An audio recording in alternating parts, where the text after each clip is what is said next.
Welcome to Haunt Weekly.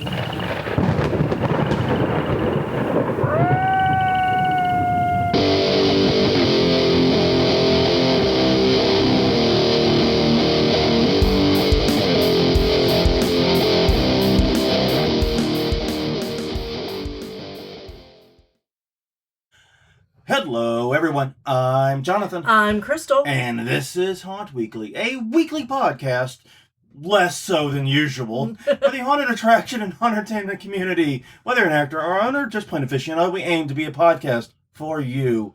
And we come to you with an apology, first off. Let's start it off there, because first and foremost, we are sorry we missed last week. I think everyone might understand how that happened. Considering, we didn't get tons of emails and messages and stuff saying, where's my podcast? Yeah. A few people did notice, but we were not inundated. Right, exactly. Which is actually, we're actually kind of grateful for that, to be honest with you. Thank you for understanding without an explanation. It seemed like there was a lot of understanding. So, yes, indeed, we missed it simply because we were super busy working on our haunt, and my day job got a lot of bit crazy last week at the same time. Yeah. Won't go into details, but yeah, it's been a long week trying to balance haunt work, day job stuff, and everything else that's been going on, and literally this just slipped through the cracks. There's no other way to say it. Yeah, and it's weird because this is the first time we've gone to a haunted house, and they mentioned you being in the news for something not haunt related. Yeah, that actually did happen this week. But anyways, okay, so the last episode we did was 461. Right. We did an untime limited episode. Yeah. And I'm going to say a few of you reached out and said that you enjoyed that. Mm-hmm. And so here's the thing. I mean, you enjoyed the longer format. So here's the thing. A, this episode is definitely not time limited. No. A, because we missed last week. And B, because we got a whole lot of shit to get through. Believe me, it's been a wild 2 weeks for us with haunt stuff too. So yeah, we'll reevaluate the timing of it after haunt season. But yeah, this one will probably be a longer episode as well. No promises. We're just going into this to talk and have a chat about things. So yeah, this will probably be a longer episode. And if you don't feel like a longer episode, please feel free to check out other Haunt Weekly. You can find us at hauntweekly.com, Haunt Weekly on X, formerly known as Twitter, Haunt Weekly on Facebook, and youtube.com/Haunt Weekly is the YouTube channel. Check us out wherever you get your podcasts from, and please, as always, whatever platform you're on, like, share, subscribe, do all those things. It really does help us out. Now, first things first, we're going to do the question of the week. Mm-hmm. Because we do have a new question of the week. We actually did the last one previously, I believe. We did the answers for it. Right. But we got a new one this week. And the question of the week this week is simple. It's, how has your haunt attendance been this year? Are you up? Are you down? I'll say most people I've talked to have been down, but not catastrophically. Yeah, not a lot of people saying, oh, we're so low, we're going to close. Nothing like that. But also not a lot of people that seem to be bursting at the seams either. So right. It seems to be a little bit of, a little bit down, but not catastrophic, so to speak. So that's what I've been hearing. But what's your situation? Let us know at all the places I just mentioned. I won't repeat it. Love to hear your thoughts. And I'll be posting this on the Facebook page shortly. Mm-hmm. So this is going to be an episode essentially in 4 parts. Yeah. First, we're going to talk a little bit about our season and where we are now. Mm-hmm. Then we're going to talk about the Mortuary. Right. New Orleans Nightmare.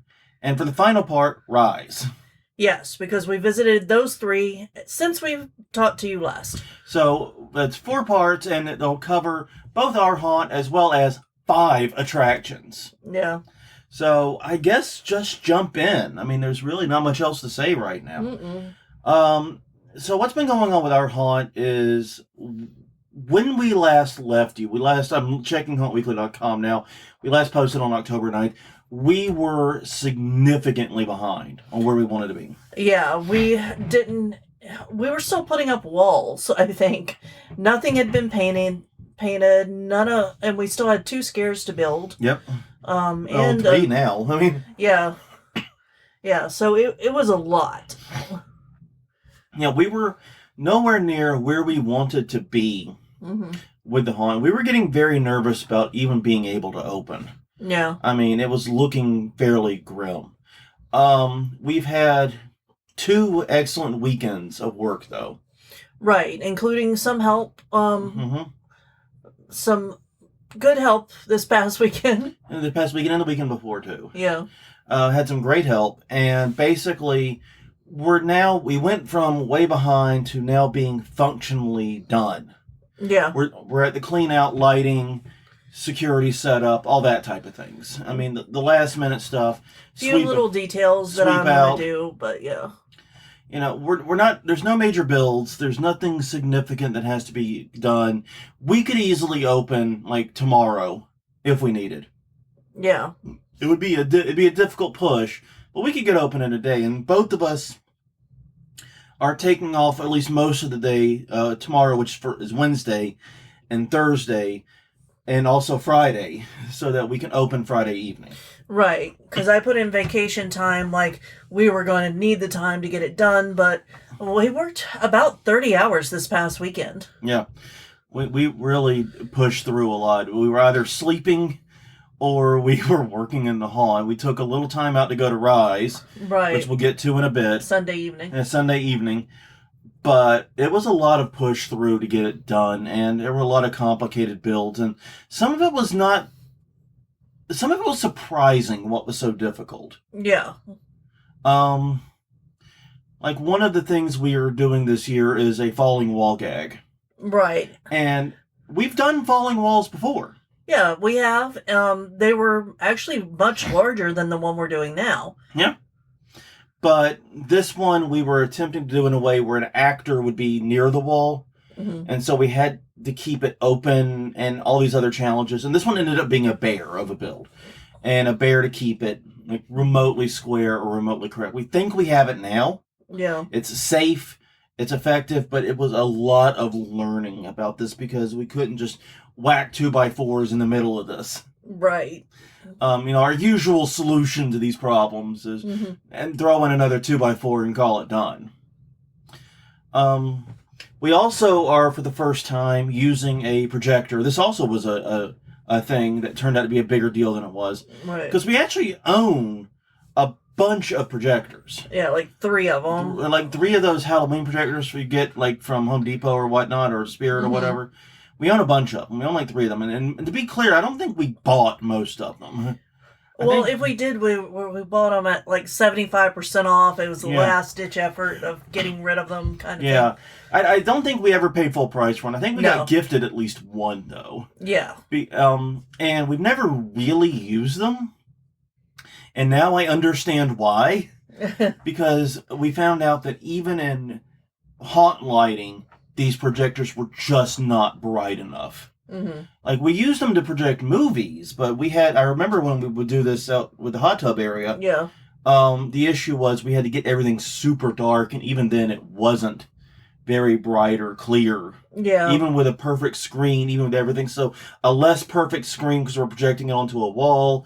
Everything else, they just were not bright enough. So, we had to acquire a new projector. This one is about 10 times as bright. Mm-hmm. And it is significantly better. It is so nice compared to what we had.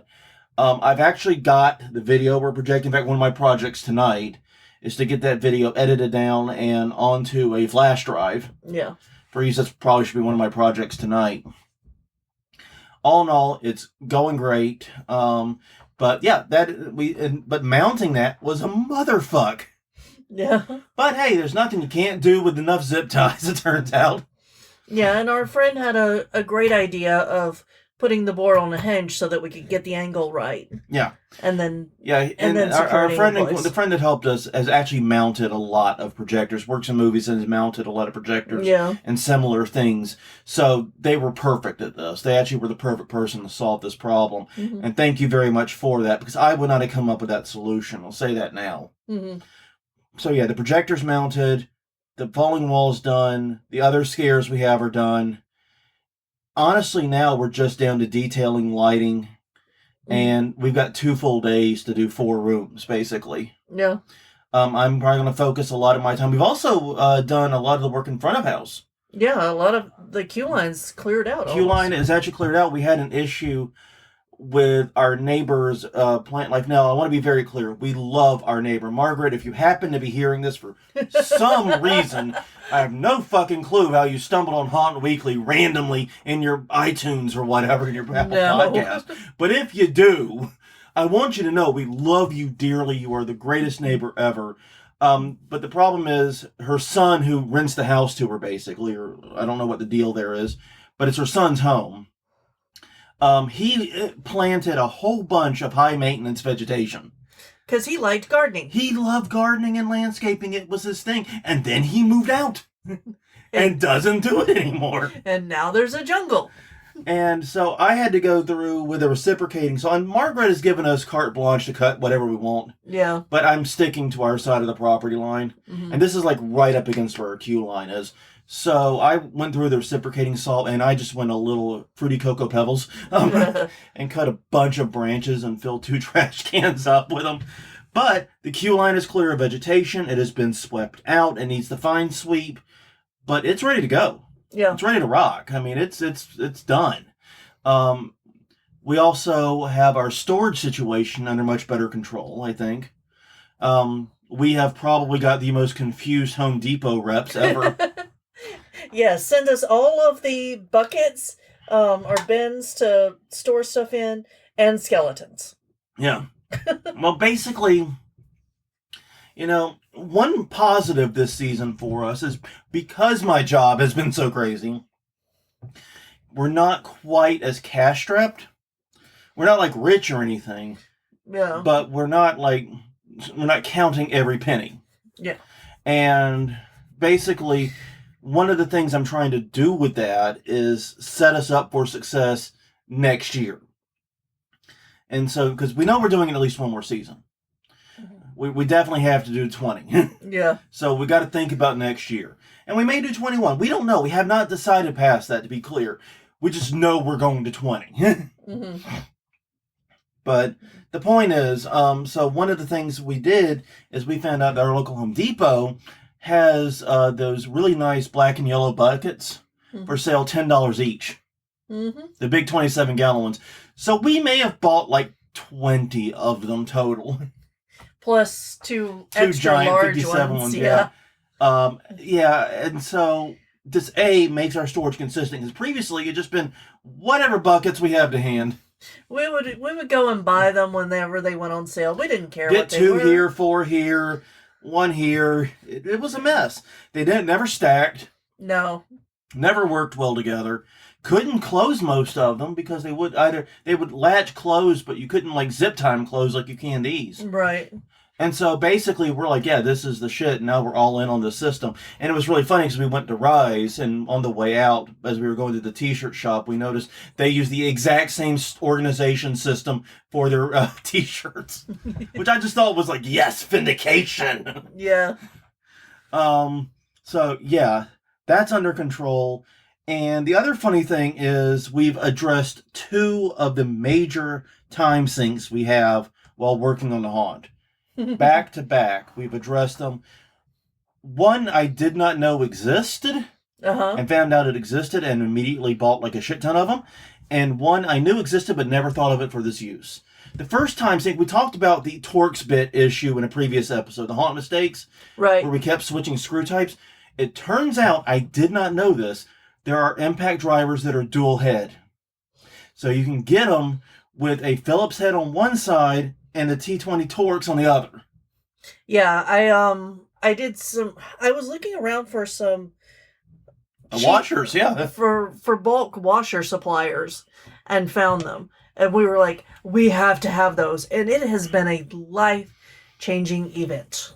And it was really interesting. Like the next project I had to do, yeah, was we had an old slam wall door I had to take apart. And this thing had been built over a myriad of years. This thing had been part of the haunt in some capacity for at least 5 to 6 years or so. Probably 12, because Dad was here to build it. That's true, and it was his style of support too. I should have known that. But yeah, basically, it had both Phillips head and Torx bits everywhere. Mm-hmm. It was so fast to take that apart. Where previously, even if I had known where the other bits were, it would have been a problem. Now I know exactly where the other bit is. It's already in the drill. Just flip it around. Or the impact driver, I should say. Yeah. That was one. The second thing is finding the fucking impact drivers has been a problem. Yes, because one of us will go and work on something and then set it down somewhere random. And it'll just be poof, disappear. It's the wildest goddamn thing. I know. And it was really bad because I'm out there one day going, dear God, where's the impact driver? Why can't I make it go, beep like I can my wallet or my keys? And it's like, well, that's because it doesn't have an air tag. I'm like, why doesn't it have an air tag? Yeah. And so I went out and bought air tag holders and air tags for the major tools we use. Mm-hmm. And I'm still in the process of setting that up. We haven't had a run-in where we've used that yet. Those are brand new.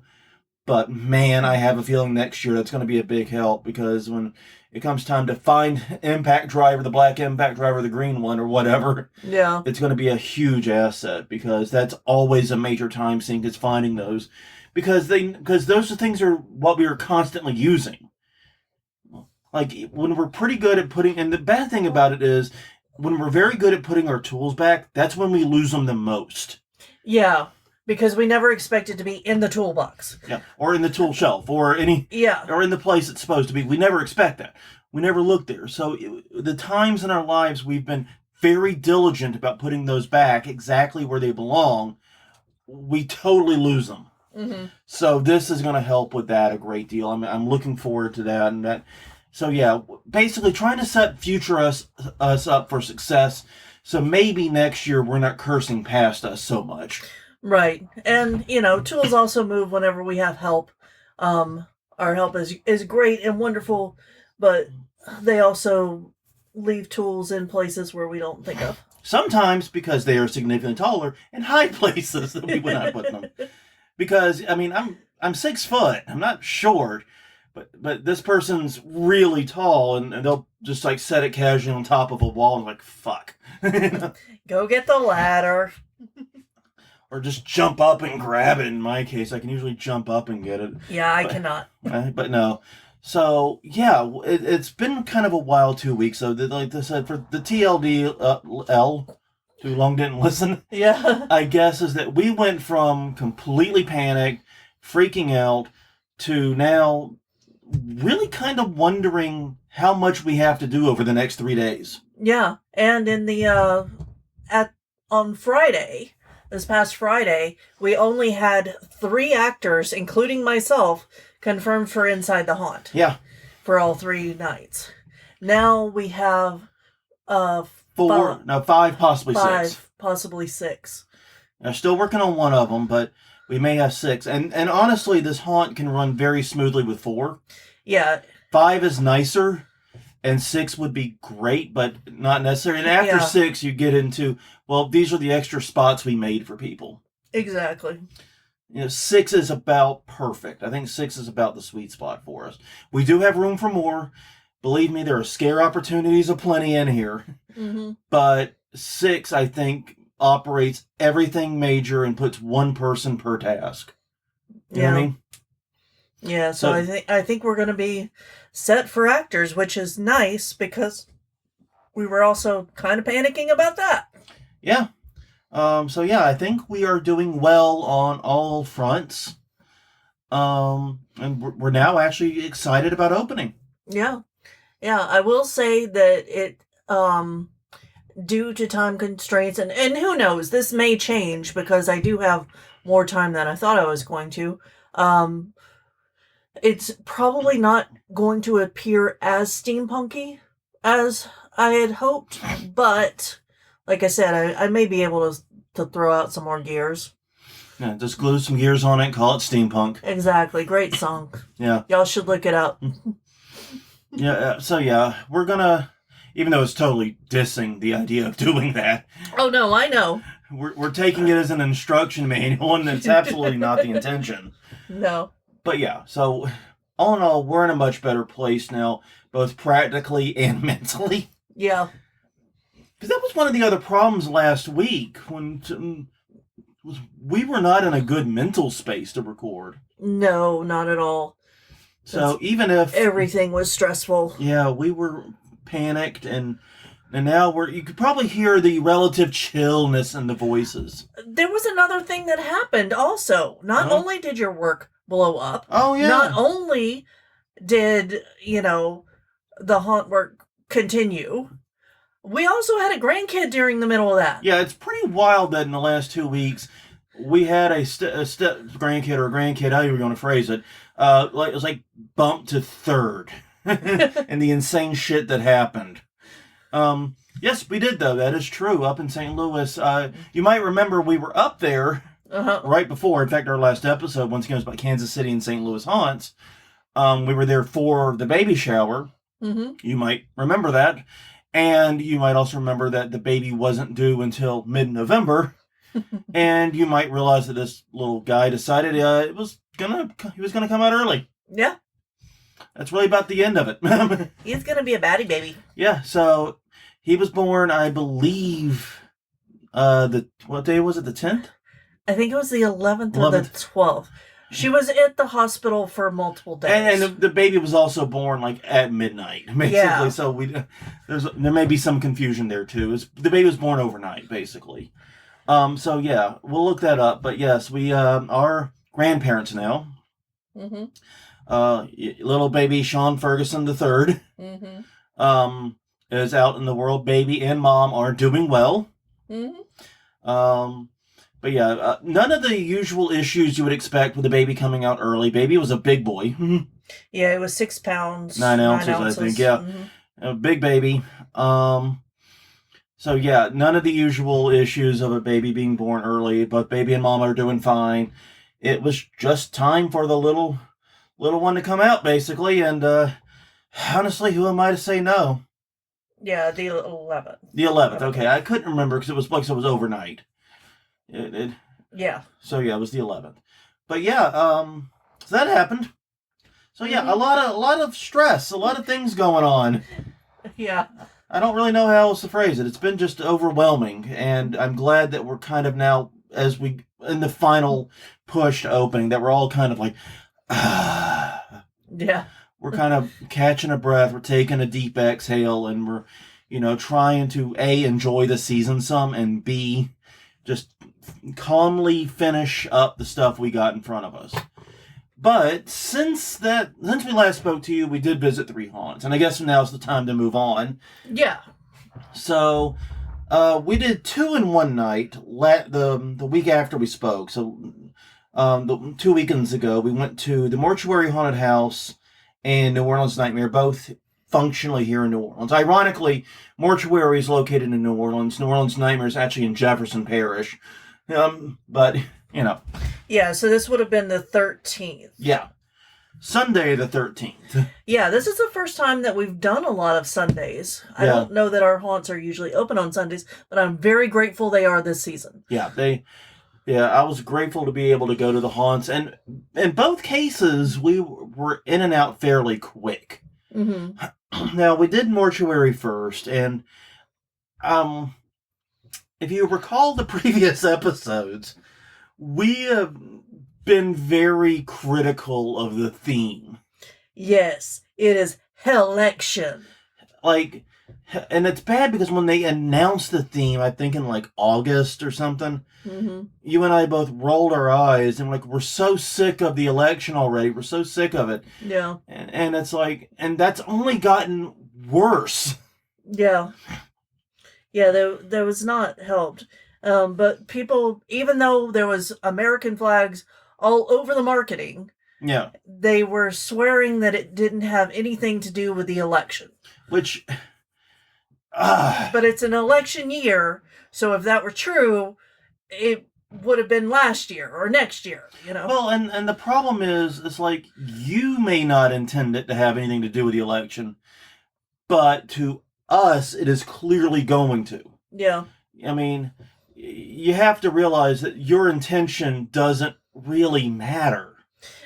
Yeah. That's one thing I am completely against authorial intent, creator intent on things, because... Well, yeah, and I agree with that, because, with both art and with yarn dyeing, which is its own thing, Own thing. Yeah.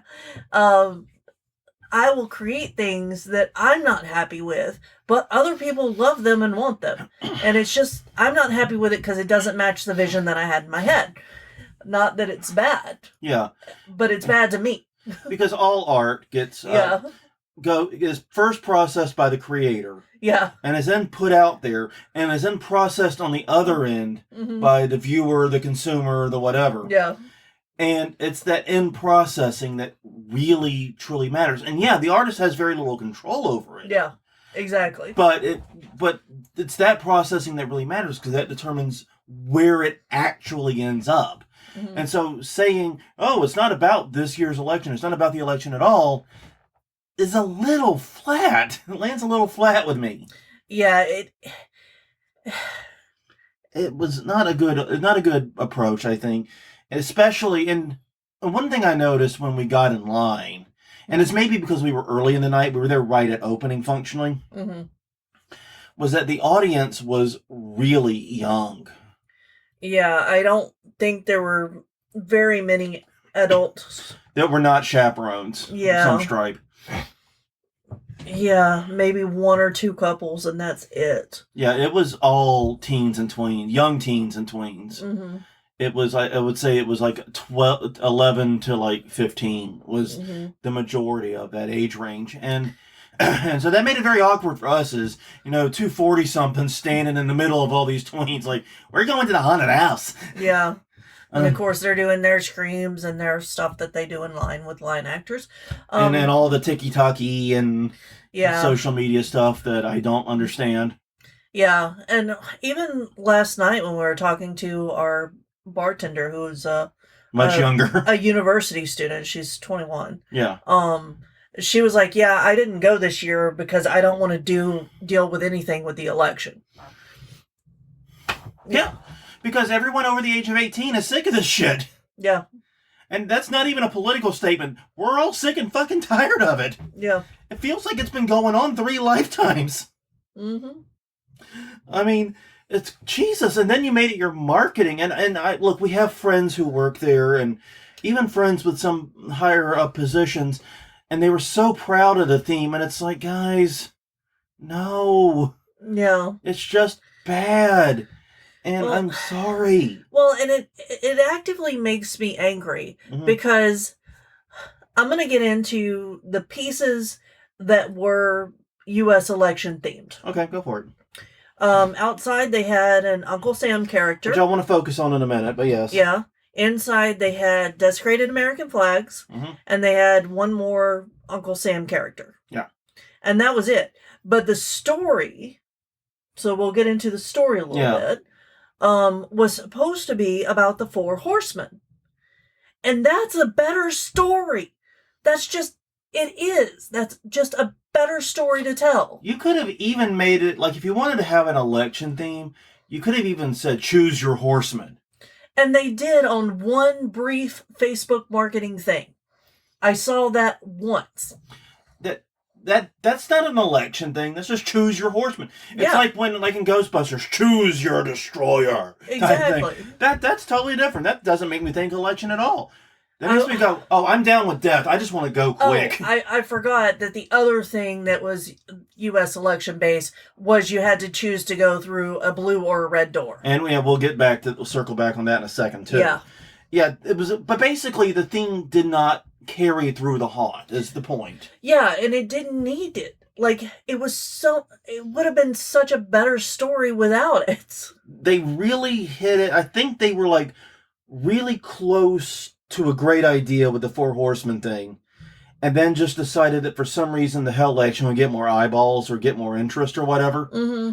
And like I said, we've heard from target audience people that they skipped it this year because they just can't deal with any bullshit dealing with the election. And I don't blame them. No. We wouldn't have gone if we didn't feel like it was our fucking job. Exactly. So basically, this rant here Yeah. is what we paid for with those tickets, as far as I'm concerned. Yeah. Is that about right? Yeah. So let's get back to the things we were talking about. Because the first thing we did encounter was Uncle Sam. Yeah. Now, Uncle Sam character was actually not bad at first. The front of house one. Front of house one, yeah. He was a very Bernie Baxter style character to me. He was very funny, or he was making jokes a lot. Yeah. He was, oh, come on, let's take a picture and all this stuff. And he was very engaging, told a lot of jokes, got a lot of laughs, and played with the crowd seemingly pretty well. Yeah, and was also instructing people that they would have to choose a path. Yeah, and he was also conveying some of the story elements. Right. And so that was pretty good too. He was doing a good job. The two problems I have, the two criticisms I have, is one is that, remember how I said this audience was heavy tween? Yeah.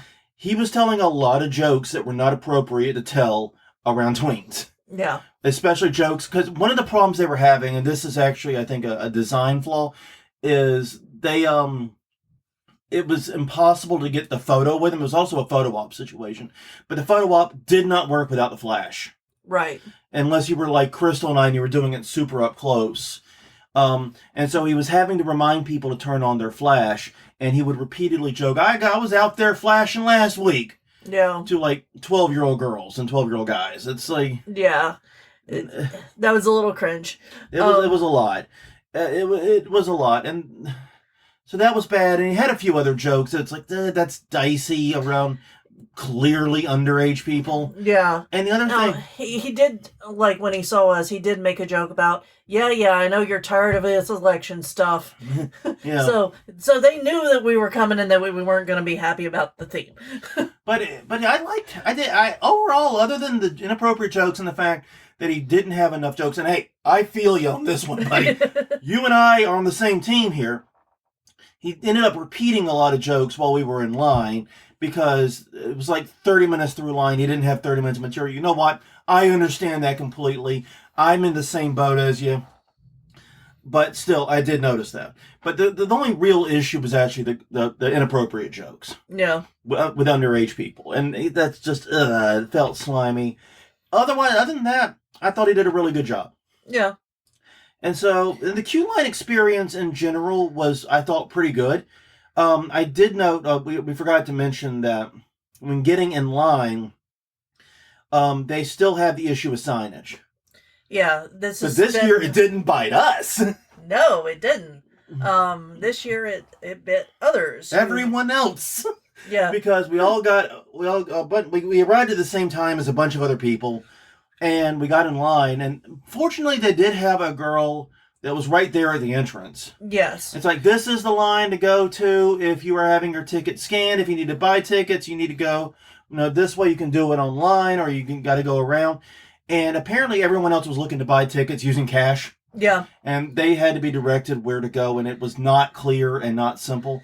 But for us, this was great, because all those people left the line, and we got to move up. Yeah, we got to move up like 20 people. We got to move up like almost like a fifth of the line. Yeah. We were doing great. But that was rough. But I felt very bad for that literal crush of humanity that now had to hang their head and go to the other side of things. Yeah. And get directions on where to go. That was rough. This is definitely a haunt.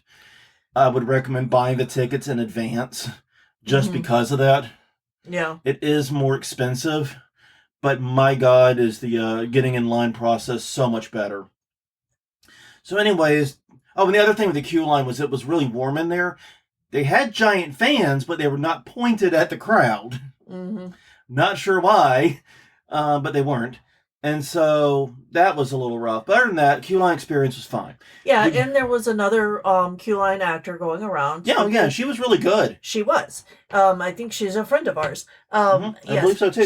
She had a worm of some kind that she was eating. She was pulling eating and playing and with, pulling like, and snot playing and- with. Yeah. It was adorable. It was adorably gross. Is that a thing? Yeah. I think we can make it a thing. Adorably gross is now a thing. It was adorably gross. I actually really liked it, and it was really funny seeing some of the younger crowd freak out. Mm-hmm. I'm like, oh, that's a neat use of the gummy worm, because she's like pulling and stringing like snot. Oh, that's really clever. I'm really impressed. Yeah. But yeah, so we go inside, and as you mentioned, you have to choose between the good door and the evil door. And the good door was blue, evil door was red. It wasn't clear. Yeah, it wasn't clear. Didn't really matter though. No. Because we gamed the system. Yes. We are two. And since we are two, we each went through one door. Exactly. And we are hereby going to confirm to you, spoiler alert, there's no fucking difference. Nope. I basically, because the red line was shorter, like the walking path was shorter. Mm-hmm. As I exited the blue, I saw Jonathan in the distance. And it took me like a room to catch up to him, but that's because I'm slower. Yeah, I mean, basically, they both just snake around and meet back up. Yeah. But like you said, the walking path on one of the doors was slightly longer. Yeah. Probably just because of the shape of the room. Yeah, and it only came into play one other time when an actor asked us which door we went through. And then we said, oh, we each chose a different one. Yeah. And the actor actually looked at us like, damn it. Yeah, like he didn't know what to do with that. So I am surprised that is a less common, because we actually heard from several of the people there that people aren't doing that. Yeah, that they just don't want to do that. And I don't know why, because, well, okay, so I do know why, looking at the crowd, because they're all tweens and they all want to stay scared together. and they want to stay together, yeah. Yeah. So.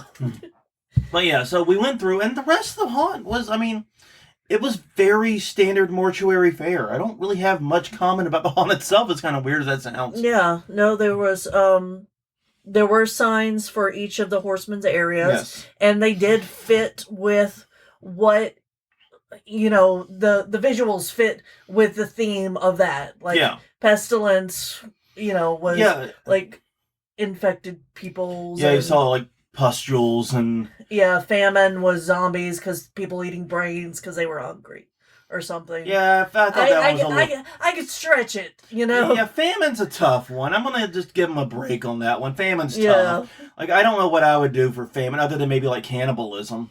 Cannibalism and maybe some really emaciated, like, sculptured bodies. Yeah. I mean, I'm sure you can do something, but it is the tougher of the toughest, I think, of the horsemen. So yeah, you had little sections for all of the horsemen, and like you said, somebody asked us which door did we go through, and like we each went through one and said, well, it doesn't matter, we're going to punish you anyway, and sends us through the rest of the haunt. And like I said, it felt a little bit longer this year, but not much, not significantly. Yeah. I mean, it's still going to be like an under 15-minute haunt. Right, and part of it's that we're moving slower. Yeah. Like that week especially, we were still recovering from the Kansas trip. Yeah, we were not doing well from the beast. No. We were not all right. So yeah, we were moving slower. And also we were slowed down by the group in front of us too. Right. Because as slow as we were moving, dragging our barely ambulatory asses through this haunt, we still crashed into the group in front of us. Yeah. So there's that too. But the problem I've always had with the mortuary, and it's a problem I think is relevant this year, is it's extremely dark. Mm-hmm. It's very difficult to see where you're going. It's very difficult to see any settings or props. And they often have very, very cool stuff that you just can't see. And see, I thought that they had actually added a little bit of lighting in some of the areas and I think that they I hadn't did. seen before. And I think they did add some lighting. I agree with you. But there were still significant portions that were well underlit. Yeah. I think like every year we talk about it, they add a few more lights. Mm-hmm. And eventually, if we do this for 20 more years, it'll be a properly lit haunted attraction. That's my theory. Yeah. No, but I mean, it was extremely dark in places, which is a pity because it's such a great building. Yeah, I wonder if it's on purpose. Like if they're hiding something by making it dark. Like something that they can't get rid of because of the historical. And that may be. I mean, that could be too. I don't. Yeah. I will say, I think my favorite scene, both visually and actor, as we were going through, was the bar scene. Mm-hmm. Because you're going through a scene where you're walking in front of this really beautiful, ornate bar. You always love that bar. It's a gorgeous bar, though. It is. And I always remember it because, A, it's one of the better lit scenes. Yeah. And I always, have the joke about, I guess I'm not getting my martini. Yeah. Because it seems to be a bar stocked solely with martini glasses. I have no idea why. Like, Jesus Christ, what, not even a rocks glass sitting around? Yeah. But yeah, it's a very, very good scene, and it was also very well done in terms of the layout of it, because the way they had you snake through it. Right. And plastic martini glasses are easier to find than plastic rocks glasses. That's probably true. That's probably true. I mean, all in all, I really liked the Four Horsemen theme, and where they stuck with that, it was very good. Yeah, and that's why the election thing pisses me off so much is because if they had just dropped that and gone with the Four Horsemen, it would have been great. It would have been fine. I would have been excited about it even. Yeah. Because, I mean, that is a theme. Because, like we've talked about in the past, how when the Mortuary has a theme that fits well with it, Mm-hmm. it's often banger. It's often really, really good. And the Four Horsemen theme, I think, could have fit with the Mortuary just about perfectly. Yeah. That would have been really good, and it's not a common haunt theme for some reason. Right. And I don't know if it's because we were there on a Sunday, but it seemed like they were really struggling for actors. The ones that they had were great, don't get me wrong. But it did seem like there were lots of areas we walked through that were just animatronics and no people. Yeah, I'd agree with that. It may be because it was Sunday. I know that haunts locally have been struggling for actors. I've been seeing ads for actors even after seasons began. Yeah. So my personal think is that there's a struggle there.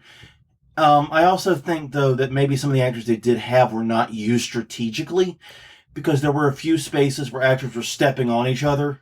Yeah. And then you go into the next scene, and there was an obvious place for an actor and no actor. Mm-hmm. So stuff like that would happen too. But all in all, I mean, other than the election theme, making this draining to go to, it was a pretty average Mortuary year. Yeah, it was fine. Maybe even a little bit good if you ignore the election thing and go with the Four Horsemen thing. It might even be a good Mortuary year. Yeah. But going with the election theme, going that route, and then and the drain that produces, and then it playing so little with the rest of it. Because, like, that's what the marketing is. Go look at the ads. It's all hell election and red, white, and blue, and here's Uncle Sam and all that stuff. It's all about that. And then Four Horsemen are, like, in the background. Yeah. And then you go there, and it's kind of the opposite. The election is in the background, and the Four Horsemen are presented more forward. And I think the Four Horsemen thing is better, but for all aspects. Yeah. I agree. So, yeah. So after that, we had wonderful burgers at Beach Corner Grill right across the street from the Mortuary. And Ellie was kind enough to join us for this part. Yeah. So that was wonderful. It's great because during haunt season, we don't get to see each other a lot. Yeah, there's a reason why she was a founding member of the Haunt Widows. Yeah. So yeah, we ended up having great burgers and then sliding over to New Orleans Nightmare. And New Orleans Nightmare's theme this year was New Orleans Nightmare. Yeah, but that's not a bad thing. It's not a bad thing, no. I don't think it is. We actually had a lot of fun there, and it feels like they're coming into their own underneath the new name. Yeah. Now, I will say, since the owners are probably listening, yes, I didn't spot any new pentagrams, but I did spot your Leviathan crosses and your sigils of Lucifer. I don't just know about pentagrams. Nope. So, yeah, basically, it started to feel like they were coming to their own. And one of the things I loved, and I've been bitching about this for so long, to see it finally addressed made my haunt heart happy. Yeah. And that was the fact that ever since it was built back in the House of Shock days. Ever since they added the second building. Basically. Yeah, the second building. That was under the House of Shock. Yeah. Back when it was that. They added a second building. And what they would do is they'd have you go through that building, and then there'd be this force break and requeue before you went into the quote-unquote main house properly. Right. And it always felt so forced, so contrived, and it was also kind of weirdly placed because you were like right next to the actual queue line. Yeah. And so you're sitting there just waving at the people in the actual queue line. They're waving at you. It was always kind of weird. They finally rerouted everything to do away with that. Yes, thank you. Because Thank you. that was annoying. Oh my god. And it artificially slowed the haunt down, usually for no reason. Mm-hmm. And it takes you out of it, because if you're sitting there waving at other people and they're waving at you, you're not thinking about what you just went through. Yeah. There was so much more they could have and should have done with that, and they didn't do.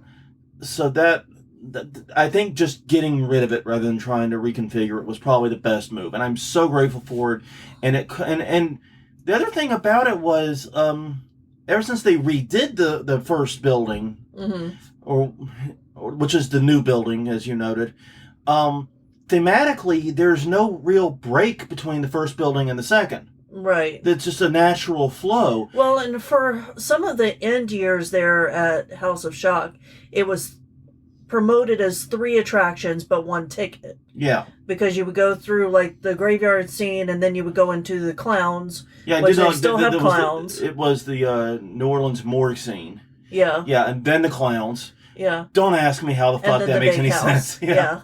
Yeah, and they still have the clowns in the middle. Yeah. And the clown space is like one of my favorite clown spaces that I've been in, because there's a lot of places for the actors to play and pop out of. And yeah, they built a very good actor playground there. I have to give them that. I don't think it has to be clowns, though, because we saw it like Statesville. You can have that style of actor playground, and it could be anything. Yeah. But regardless, it is very, very cool to see what the actors do with it. I can take or leave the clown thing. Like I said, I'm just kind of nonplussed by clowns. But I do like seeing the way the actors like hang on these things, stand on these things, come from behind this. It's a very cool. It's almost like a jungle gym for the actors that they can do all kinds of interesting things with, and I really do enjoy that aspect of it. As far as the rest of the it was a solid year. It was a solid year. It felt like they had changed a lot before you got to the clowns and some after. Yeah. So I noticed that it felt like they had made a lot of changes and improvements to it. Which especially toward the like I want to say like the 3/4 mark of the big house. Yeah. After about the halfway point, because after like the New Orleans sequence. Right. New Orleans Street sequence, which I hope they never make significant changes to, because that's just one of my favorite scenes in a haunted attraction, period. Well, and it makes sense for it to be in New Orleans. Yeah, it's like the only thing in it that really pegs it as New Orleans Nightmare. Yeah. So they have to keep it. That's also where the secret bar and is. Also, as we've established, that's what they can reroute so many ways through it. Yeah. That I don't think they need to change or get rid of it. Just sort of flow through it a different way. It'll be like a completely different scene anyway. Yep. So, but yeah, they did make a lot of changes. It felt very solid. It definitely seemed like they had a lot more actors than some of the earlier years. Right. And again, we were there on a Sunday, so we don't know if that was it felt full of actors. It felt full, or at least more full of actors. Yeah. I didn't, like with the Mortuary, I was going through saying, well, this room clearly was supposed to have someone. I wasn't doing that a lot. No. In New Orleans Nightmare. And also with the Mortuary, I was saying, where do we go? Yeah. A fair amount. I was never saying that in New Orleans Nightmare. The path forward was always clear. Well, okay, so the people in front of us did have a couple of issues, and we had to point out where to go, because we knew what was up, but they didn't. Yeah, but I guess that's kind of the thing, right? Like any haunt is going to have people that don't know where to go. We have that issue sometimes. Yeah. Well, the main place that they got really stuck was, where do we go around the table? Because there was a scare actor on a table. Yeah. And you had to go around the table to get to the exit. Do like a hairpin turn around it. Yes, and they were scared of the scare actor because they were scaring people. Yeah, and hairpin turns are great from a prop-based layout standpoint and a use of the space layout, but they can be very difficult to achieve the scare forward on. Right, and also, I think that's that was the problem that was happening there. Yeah, that and the scare actor, whenever we first entered the room, was blocking the visual sight line to the doorway. And I don't think he realized he was doing it. No. I don't think he actually realized he was doing it. I think if he, or the day, yeah, it's true. I have no idea. No. They would get on the other end of the table. Yeah. I think A, they would be more visible, Yeah. and B, they would improve the flow of that room some. But that is a relatively minor thing. That's a nitpick, to put it Yeah. mildly. I know. That feels like that feels like we're just being petty at this point. And I don't intend to be. Overall, I thought it was a good year, though. Like I said, I really Yeah. actually enjoyed New Orleans Nightmare. It was solid. It was a little bit longer again. Once Yeah. again, some of that is that we're older, so we're probably going through slower. But once again, even though we're feeling Well- barely ambulatory, Well, and the people in front of us were like setting the pace. yeah, and And they that were girl in about the our group in age. front of us, you know, in like old video games, when your character gets hit and they go flying backwards, Yeah. and it's like every little like a little bird nicks them and they go flying backwards or whatever. That's what she was like. Well, the guy, I thought he was going to have a heart attack because in the clown area, one of the clowns got him really good with a drop panel right by him. hmm And he clutched his chest and went halfway to the ground. And I'm like, oh shit, are we going to have to get security? That's what my brain goes to. And then I also had to watch out for the assholes behind us. Oh, that group! I'd forgotten about them. Okay, this is the only time that we have had a group this scared that would not play through. Like, they wouldn't go past us, they wanted to stay behind us, and they wound up at one point getting so scared they jumped up and kicked me in the ass. The group behind us, to put some context on it. Okay, remember how we said at Mortuary the group is mostly tweens? Yeah. And that is true. At New Orleans Nightmare, the group got decidedly older for the most part. And some of that was later in the night, but also I think it's just the nature of the attraction here. Mm-hmm. So most people there were actually adults or late teens. Right, and we know that we can't, like, haunts have no control over who goes to them. Like, this is not a knock on New Orleans Nightmare. No. We just have to talk about this group. Yeah. But this was the one group of younger teens I think I saw there. Mid-teens, the younger. Oh, I thought they were, like, college age, like 19, Maybe. 20. You know, the way they were acting, who the fuck knows? Yeah, like idiots. You know, who the fuck actually knows? And they were wearing religious outfits. But basically, every time a scare would happen, they would TikTok react to it, is what I'm calling it. Yeah. Because they would flail about and fly around. This one guy had the most annoying scream. Yeah. I don't even know how to describe. Okay, if you're a fan of Clue, Mm-hmm. the moment in the movie in which Miss Peacock thinks she was poisoned and starts, that's the scream. Yeah. That's as close as I can get you to it using any kind of reference. The Mrs. Peacock scream from Clue before Mr. Green slapped her. Mm-hmm. And if you haven't seen Clue, pause this video and go watch Clue right now and improve your life, goddammit. You will be better for it. Except this isn't a video. But that's okay, it feels like one.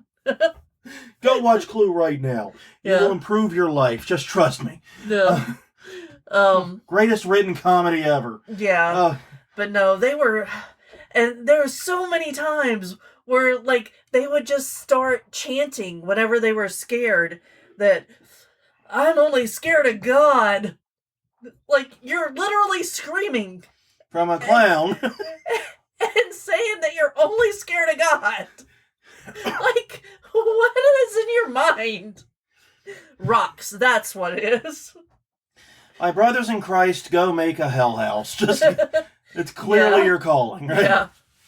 Yeah, it was... You don't need to be here. But yeah, they were like really annoying. And once again, that's not a knock on New Orleans Nightmare. That's just a vent. Yeah. But yeah, like I said, it felt overall like a good year. I'm still I'm a little frustrated with it because they do have such large gaps between groups when the line is relatively short, like it was. Yeah. And that we still got smushed in like that. Mm-hmm. But once again, haunts have limited control over these things. I acknowledge that. Yeah. Well, and one of the things that I noticed was that they did have a scare cam crew inside the haunt. Mm-hmm. There was one scare, and it got the group in front of us. We were all one big group now. Mishmash. And the group behind us, and as soon as they saw the camera, they like started acting out even more. Yeah, they were TikTok reacting. Yeah. Even though they weren't filming themselves. Yeah. At least that I could tell. Yeah, I think that they were really into getting on camera. I think they were just really into the overreact. And I think this may be something like the YouTube and TikTok react culture has changed that I don't understand. And you know what? That's fine. Mm-hmm. I'll tolerate that, but we'll be old. We'll just be. I'm old, whatever. I don't give a shit. I was never one of the cool kids. Exactly. So what the fuck do I care? It's not like I lost anything. Yeah. All right. And that takes us to our third haunt, which is 3 attractions, which was Rise, and we went on another Sunday. Yay! And I've got to say, if you're going to go to Rise, go Sunday. Yeah. Because we talked with the owners, we talked with the people that worked there. Apparently Saturday, it was assholes and elbows everywhere. Sunday, all the lines were reasonable. Very reasonable. Yeah. We didn't even feel we used our Haunted House VIP. We had a VIP access through Haunted House VIP, which is a collab between some of the major haunts. Yeah. And we used it for the big house. But not for any of the others. Any of the others, yeah. In fact, we were worried we might have to go on the hayride alone. Yeah. That would have been awkward. But anyways, the big house, right off the bat, love the new lobby. Yes. Oh my God. It's so great. It looks amazing. And they learned all of the correct lessons from the 13th gate. Mm-hmm. Because the 13th gate has always had one of my best waiting areas, my favorite waiting areas too. Mm-hmm. And they learned the correct lessons from it.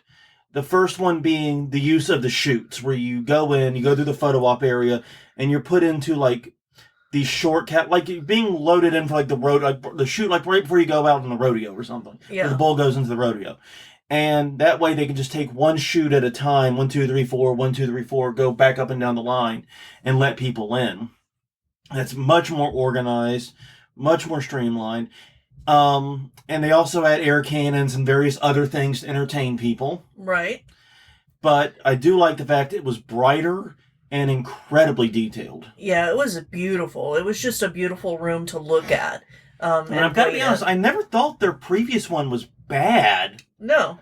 Never didn't like it.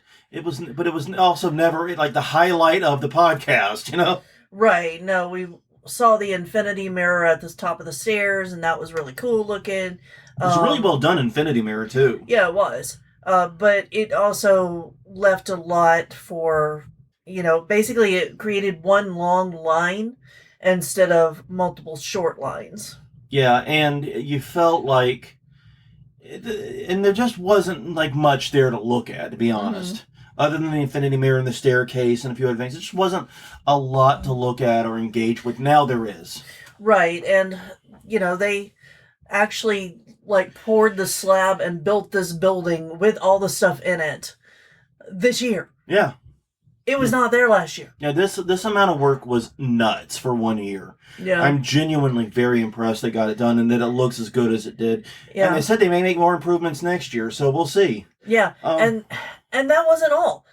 That, for a normal haunt, would be a year's worth. But Rise, y'all are crazy. Yeah. In the best way possible. Yeah, they made major upgrades inside the haunt, too. Yes, they did. And one thing I'm enjoying about Rise is as we go through year after year after year, is you can see they're doing the thing that I can tell they did at Netherworld. Mm-hmm.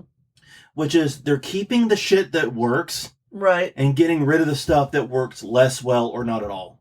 Mm-hmm. Right? Yeah, and it's, honestly, it's nice to know that something works. And as someone who's been going to it since almost their first year, I don't know if it was their first or the second year. I think it was. They've been there going there 14 years now. They really do. Yeah, I'd have to go back and look at the old reviews. We can check out our tickets, too. Yeah, but I like getting to one of those areas and going, ooh, I love this room. It feels familiar. Like when we go to 13th Gate and we get to the Pumpkin Tunnel. Yeah, exactly. Which we haven't done 13th Gate this year. We'll talk about that in a minute. Yeah, But I love the library sequence oh yeah, in Rise. I do too. One of my favorites, and this is because it's such an actor playground, is the car room where you Yeah, walk around the car, yeah, and to find out that car was in perfect working order when they parked it. yeah, It ain't now, but yeah. The actors went a little nuts on that right off the bat. you're gonna need one hell of a tow truck to get that out now. Yeah, Yeah, that car is not that car's seen better days. yeah, and those are some of our old favorites from there. Yeah, But I also grown to really like the microbus scene or mm-hmm. the the hippie bus scene. In the first few years they had it, I was kind of on it, but it's grown on me. Yeah, I didn't like it the first few years. Yeah, it may just be that. I think it's because they didn't do it as a hippie thing; they did it as a witch doctor thing. They did it as a voodoo room. Yeah, that's right. I Yeah, remember that now. Yeah, yeah, it was more. Yeah, but yeah. now as a hippie thing, it's actually kind of A, it's apropos, Mm-hmm. and B, because literally it's a Volkswagen microbus. Jesus Christ, why is it not hippie? Yeah, exactly. Jesus, people. Yeah. It was standard A the whole time. But no, I mean, they made a lot of major improvements to it. I think if we compare just the Big House of Rise to New Orleans Nightmare and Mortuary, I definitely think I enjoyed Rise the most. It was the longest haunt. Mm-hmm. The acting in it is holy shit. Yeah. I mean, acting overall was good all around. I don't think I really had much in the way of bad actors. No. In fact, even like at The Beast, where the actors were struggling because they didn't have shit to do, Yeah. the actors themselves were trying and working their asses off. And so even though the acting ended up being bad, I don't blame the actors. Right, exactly. But here at Rise, man, you can tell that this is an actor-oriented attraction. The acting was amazing throughout all three haunts, in particular. But oddly enough, the Big House is where the acting stood out the most to me. Yeah, and they they have an actor manager who was working with the asylum crew. Mm-hmm. We found this out last year, who last year started working with the Big House actors. And that was a great move because now all of the acting across all of the fields are at the same level. Yeah, they feel about the same level, which is incredible because if you go back to our earlier reviews, either here or on Garbage Horror, when we talked about the Asylum has always been like probably the best acted haunt. Yeah. I think I've been to anywhere. Yeah. Because it feels like an actual theatrical or like Broadway or Hollywood production as far as the acting quality. Yeah. It feels on that level. Yeah. I mean, Hell's Gate I think Hell's Gate competes. But you know what I mean? You got to, but even the fact I'm thinking like that tells you how good it is. Yeah, and it's a smaller attraction. Yeah, it only has about a couple dozen actors tops. Yeah. It's not but they're all amazing. And that's just it. If one person in that were weak, it would show. Yeah, and it's a touch haunt. Yeah. We'll get to we'll do more in the Asylum in a second. Yeah. But yeah, all in all, Rise, the Big House was great. Then we went to the Trail Haunt, though.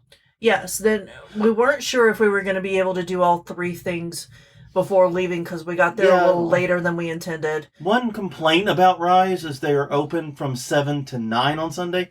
And even though we got there like at 7:30, we were held up a little bit. There was a bad accident somewhere. Yeah. Traffic was wonky, so we got there about 15, 20 minutes later than we intended. But yeah, that 7 to 9, and we found out later the attractions don't close until 10, but that's still a very tight time frame to do all the queue lines and all the attractions. Yeah. So if you're going on a Sunday, get there at 7. Get there within the first few minutes or you may not have time, especially if you don't have VIP. Right. So anyways, we were debating what we couldn't do. Yeah, so we decided, we had already talked to one of the owners and he said that they had made some major changes to the hayride. So we decided, okay, we'll do that next because it doesn't sound like there are a lot of changes to the asylum. And that's what we did. And when we got to the hayride, we were the only people in line. Yeah. Like, oh, wow, okay. And so we scan our tickets and we sit on the hay bales and it's like, oh, we're gonna have to go alone? Because that would be really fucking awkward. Yeah. I cannot begin to express how awkward that would be. So we started like, but then a group came and actually filled out the cart pretty nicely. Mm-hmm. And so, yay, we get to go, and everyone's gonna. Yeah, and for that, if you think that this is a hayride, a cheesy little hayride for little bitty kids, change your thinking now. Yeah. Because there was a little girl with her mom and dad sitting on the hay bale next to us. We were sitting in where the actors come into the trailer. The halfway point where there's a gap in the rail and the actors can enter and exit the trailer. Yeah. Yeah, they chose to sit there, and this little girl was so scared all the way through. Luckily, they had a blanket and they put it over her head and just held her the whole time. But they weren't able to enjoy the show either because it was too scary for their kid, and they were worried about her. You know, I've heard other haunters be very critical of this hayride. Yeah. And I do understand it's not the style and it's not like other hayrides. Right, and it's also not something that you see in this area. Yeah, I mean, we've talked about it before. I don't know why. I mean, this has been a rough year for hayrides in general, but we're saving that for a news episode. Yeah. Whenever we do the next news episode, which will probably be 464, we'll come back on this. Yeah. But it's been a rough year for hayrides. But, yeah, I forgot what I was about to say. I just told my mind just like, it's okay. It's haunt season. We understand. Yeah, my mind just totally went. Vip. Yeah, but no, I think people aren't used to it, and the ones who are used. Okay. Yeah, why isn't Louisiana or the southern states in general like the center for hayrides? Mm-hmm. Because we have tons of agriculture. We really do. Yeah. We have flat land. Mm-hmm. And great weather for hayriding. Yeah. Fairly dry Octobers usually, and fairly cool but not cold. Yeah. Now, I do wonder if the hayrides up north are because it is so cold that, you don't want to walk that trail. Oh, you definitely don't want to walk that trail. But we don't have a lot of trail haunts either. No, we don't. We don't have a lot of outdoor attractions full stop. We got Fright Trail in Lafayette. Mm-hmm. We have the hayride at Rise. The Natchitoches, we've got... Oh, I'm trying to remember. I know we don't. Yeah. Winkler's Bottom's closed. No, I know. This is a big one. Okay. Oh, Darkwoods. Yes, thank you. We got Darkwoods is what you're thinking of. And I'm running out of trail haunts. There's one in Lake Charles. I said that, Fright Trail. Oh, wait, you're talking about the one in Lake Charles, not Lafayette. Yeah. Yeah, you're right. Yeah, but basically there's none in New Orleans. Not Southeast Louisiana, there's not a trail haunt. Yeah. No. So between like the triangle of New Orleans, Baton Rouge, and like Hammond and all that, and North Shore, you don't have one. Mm-hmm. And it's always been kind of weird to me.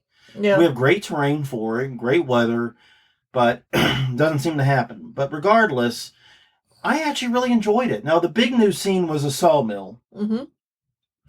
And since this is Haunt Weekly and not Garbage Horror, we can talk about the actual big scare, which I thought was awesome. It was. It was really good. I think everybody jumped at it a little bit. Yeah, it was a rack of spinning saw blades, quote-unquote saw blades, obviously, that swooped down over the car. Yeah. And it does. And once again, this is like what Freaks of Fear, when they had the swooping bird. Mm-hmm. They mastered getting that height just perfect. Where you have that little inkling in your brain goes, wait, that's way too low. Yeah. But it's clearly high enough that you're not going to get hit. Right. And it's, it is massive. Yeah. Like, I think Davey said it was like 225 pounds each or something. Yeah, and there's like 10 blades on it. It's gigantic. It's gigantic. And this build, I know for a fact, I know from talking to him, that it was a monster build in more ways than one. Mm-hmm. And apparently we can expect, well, we won't get into that actually, but there's more changes coming to the trail ride in the future years too. Yeah. They are still very dedicated to the trail ride. Yeah. Which is something I was worried about, because it seemed like the trail ride had gotten a little, stagnant, and they were spending all their time and attention on the big house. Rightfully so. It's the biggest draw. Yeah. But I was kind of worried that maybe the trail ride wasn't going to get the love. That's not the case, and it's not going to be the case. Right. That's the main thing I'm trying to get across. Yeah, and he said that people have been hearing more about the trail ride, so he expects attendance to go up. And I hope that's the case. I actually really enjoy the trail. Yeah. I admit it's not the scariest haunted attraction. It's more theatrical. Mm-hmm. It reminds me more of like the Great Movie Ride at Universal Studios, and things like that than it does a haunted attraction. But I'm all for a little spectacle, man. Yeah. I mean, there's nothing wrong with spectacle. So yeah, I thought the Sawmill was a great addition. And the thing I really did love this year, and we haven't talked about it yet, but it's worth hitting on now, is they finally really nailed down tying the 3 attraction stories together. Yes. Yes, I noticed this because it was really, really good. Because when we were going to the trail ride, one of the things they added was a video from Dr. Morgan, who was over at the asylum. Right. And when we left that ride to go to the asylum, we got to meet Dr. Morgan in the flesh, so to speak. Right, and there's also talk of both the trail and the asylum in the entrance video, which is also new, in the big house. Yeah, they tied it all together with these videos, these pre-recorded videos that were actually very well done, I thought, in all cases. Yeah. Very well done. And honestly, it was really nice to finally get all 3 of those stories truly tied together. Yeah. Because it had always kind of been like, well, each attraction has its own story and it's sort of self-contained universe with some overlap. Mm-hmm. But now you really get to understand how they all come together and what the hell and how what's happening here impacts here and how that impacts. You know what I mean? It's much better. Yeah. That was the biggest improvement from like the experience overall for me, was seeing them tied together like that. Yeah. And I also noticed that, at least I think I noticed, I'm trying to make sure, they took out the asylum scenes that used to be in the big house. Yes, they did. Which is nice, because I always wondered why they were there if there was a separate attraction. They turned them, I think they turned them into more traditional hospital ones. Yeah. But it's still a little confusing because it's medical. But yeah, I do believe they took out the actual asylum sequences. Yeah. Which once again makes total sense. One thing they did do in the big house we didn't discuss was they put us in a cage. Mm-hmm. Us with the group we'd kind of accidentally run into. Yeah. We were all put into a cage, and mind you, that honestly, this is like the 3rd or 4th time this haunt season I've been stuffed in a cage. So. Yeah. Yeah, and this was one in a prison sequence. And so it made sense. We were locked in there. And they actually, what they were doing was they were letting groups pass, but they didn't take this opportunity. See, this is how you re-queue a line. Mm-hmm. You know what I mean? If you're going to re-queue a line halfway into an attraction, this is your opportunity. You stick them in a cage, give them an actor to mess with them, and then when the separation's right again, you let them into the world. Yeah. Now, Now, we asked them about this specifically. They say that this occurs too early in the haunt to really use it that way. Yeah, and I get that, but I would. But it is an idea to go forward. If you're going to do a re-queue, something like this is what I'd recommend. Not just standing around in a bunch of cattle gates like they used to do at New Orleans Nightmare. Right. That's how you don't do it. So even though they did not use it to re-queue, this could be a great way to re-queue. Yeah. And keep the flow of the haunt going, you know? Mm-hmm. I think it was a great way to do that. So that sets us up to go to the asylum. And we were the last paying customer group of the night. Yeah. With 3 other people. 2 who had never been. Mm-hmm. And 1 who had. And right off the bat, the asylum is the asylum. Yeah. Go back to our review last year of it. Not a lot is different or changed that I could tell. Yeah, the focus was much more on the big house and the hayride, which is honestly a good move. Yeah, I don't disagree with that. The acting was once again great. Mm-hmm. The main issue I had, and this is specific to this group, was the group we were with. It was me and Crystal. It was 2 guys and a girl. And one of the guys was dating the girl, or was the emotional support human, as it was called. Yeah, that's how he identified. So I don't know if they're actually dating or not, but they're emotional support human. Anyways, we get in the opening scene in which you're supposed to confront the evil nurse, the head nurse character. Right. Not the doctor, the head nurse character. An escaped patient, yeah, too. An escaped patient. And the girl in the group gets way over scared. Yeah. Like, way over scared. Like, she's collapsing on the ground. I'm worried she's having a panic attack, genuinely. And I'm about to go into, my haunt instinct mode is to get down on my knee and go, it's okay, no one hears, and start be reassuring. And the actors kept going and got more aggressive even with her. Well, I don't know that they got more aggressive. They did let her go into the side where you push the button. Yeah, they did not separate her from her emotional support human, which is when the panic attack really began, when they tried to do that. Yeah. Which, I mean, this is a odd thing to celebrate, but that means for the first time in all of these years of going to the asylum, I got to be decontaminated. Yay! I mean, literally, every year I've gone, I've been on the side that pushes the button, not the side in a decontamination chamber. Yeah. I've never been in that room. Mm-hmm. And I got to do that room. Have you ever been on the other side? Nope. So they usually separated boys and girls. Yes. They were going to have... That's when she started freaking out, was because they were going to have her and me go into the decontamination side. Yeah, guys, find a different way to do that. Different metric. Odds and evens.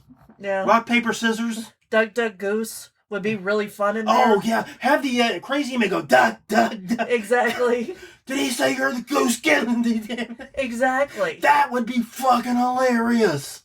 Yeah. That is nice. And that would fit with the light touch theme of the haunt, too. Exactly. Oh my God, that's beautiful. Duck, duck, goose. That's what I propose. We're doing duck, duck, goose. I'm all in on duck, duck, goose. A sentence I never thought I would say.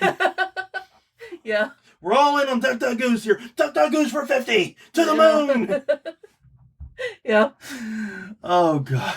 But she did seem to get better, and I kept an eye on her the whole time.